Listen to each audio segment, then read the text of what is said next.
Ouais, Ousseini. Donc, on revient sur la suite. Ça, c'est la pratique.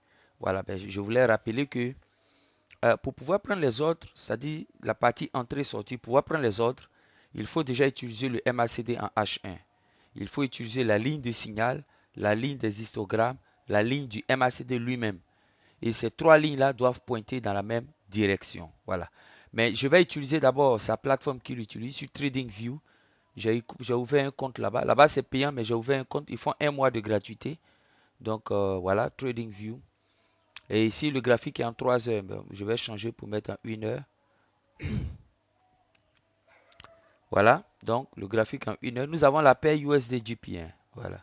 Maintenant, je vais ajouter un indicateur. Voilà, je clique ici.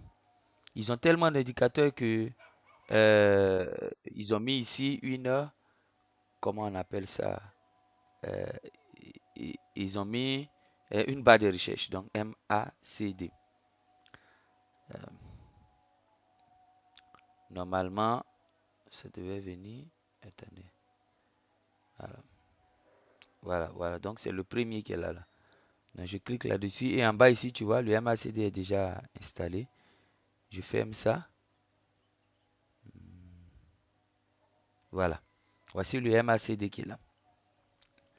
Et tu vois, l'histogramme ici, voilà, voici la ligne du MACD en bleu, la ligne de signal en orange et les histogrammes sont en rouge. Mais moi, je vais sélectionner d'abord et puis je vais mettre les histogrammes en ligne parce que avec cette plateforme, on peut mettre les histogrammes en ligne. Donc voilà. Mais d'abord, je vais t'expliquer un peu le principe des lignes des histogrammes. Regarde un peu l'évolution des histogrammes. Je vais agrandir pour mieux te montrer comment est-ce qu'on met en ligne là.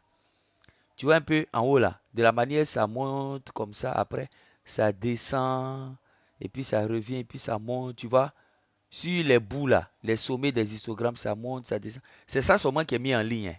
C'est tout. Sinon, il n'y a rien de grave, il n'y a rien de particulier. Voilà, c'est pourquoi tout à l'heure, je t'ai dit que on peut même ne même pas mettre en ligne avec MetaTrader 4 et puis utiliser cette technique-là. Bon, voilà. Donc, ici, je vais mettre les histogrammes en ligne, puisqu'avec lui, sa plateforme, on peut le faire. Donc, je sélectionne l'indicateur. Je fais clic droit. Je viens dans Setting, Paramètres. Je viens dans Style, tu vois. Histogramme, ici, c'est histogramme. La ligne du MACD, c'est en ligne. La ligne de signal, c'est en ligne. Donc, moi, je change ici. Je mets en ligne. Tu vois un peu. Et je vais leur donner à peu près la même forme. Ça, c'est les agrandir un peu. Voilà, tu vois. Et je fais OK. Voilà. Voici en 1 heure comment ça se présente. Tu vois. En 1 heure, voici comment ça se présente. Voilà. Et qu'est-ce qu'on constate en 1 heure? Qu'est-ce qu'on constate? On constate que tout est dirigé vers le haut. Voilà, tu vois. Et ici même, il y a une bonne nouvelle parce que la ligne du MACD et la ligne des signaux sont en train de se couper. Et voici les histogrammes qui sont là. Tu vois les histogrammes? Voilà, les histogrammes sont pointés vers le haut. La ligne du MACD pointée vers le haut. La ligne de signal pointée vers le haut. La courbe pointée vers le haut. Ça, c'est le signal d'entrée qui est là. C'est exactement le signal d'entrée qu'on cherche. Voilà, c'est exactement ce signal d'entrée-là que nous on cherche. Voilà. Ce genre de signal d'entrée, c'est ce qu'on cherche. Voilà. Donc, un peu avec TradingView, voici comment on entre dans le marché. Une fois que tu as vu ça, tu rentres dans le marché. Voilà. Et il a insisté à ce que les trois méthodes là, excuse-moi, les trois méthodes là puissent être validées vraiment de façon correcte. Voilà. C'est-à-dire la valeur actuelle du marché, le mouvement actuel du marché et l'entrée et les sorties avec le MACD.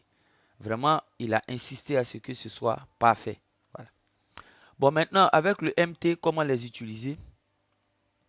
Ici, déjà, j'avais pris quelques ordres avec, comme tu peux le voir ici, 8 $. Bon, c'est pas ça qui nous intéresse. Je vais enlever tout ça pour que le graphique soit bien visible. Voilà, ici, nous sommes en H1. Voilà, donc je mets, c'est la paire haut de 4, mais je vais changer pour mettre la paire USD-GP comme ça. On va mieux comprendre comment les choses se passent. Voilà, et puis enlever ça. Donc, voici le graphique qui est là. Je vais réduire un peu. Voilà, voici le graphique qui est là. Donc, j'ai placé le MACD et nous sommes en 1 heure. Voilà ici. J'ai placé le MACD. Maintenant, regarde ce qui se passe. Les lignes de signal et de trucs ont exactement la même forme que sur TradingView. Maintenant, regarde un peu. Voici comment je fais pour voir la direction des histogrammes. Tu vois, je regarde dans quelle direction ils sont quittés où ils sont. Je vois qu'ils sont quittés là et les sommets vont comme ça.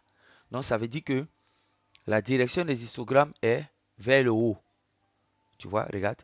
Paf, ils sont quittés là, le sommet là, et puis ils vont vers le haut. Donc, ça veut dire que la direction des histogrammes est pointée vers le haut. Donc, les trois, la ligne de signal, la ligne du MACD et la direction des histogrammes, tout est pointé vers le haut. Paf, c'est le signal d'entrée.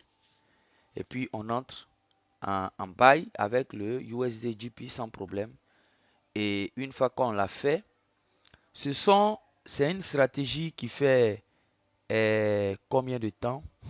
C'est une stratégie qui fait 50 à 60 jours. Donc, souvent, ce n'est pas les gains qu'on a en 3 heures, en 4 heures, en 1 heure. Non. C'est pas ça qui fait que la stratégie est souvent bonne. Non. Il faut tester la stratégie au moins sur, comment on appelle,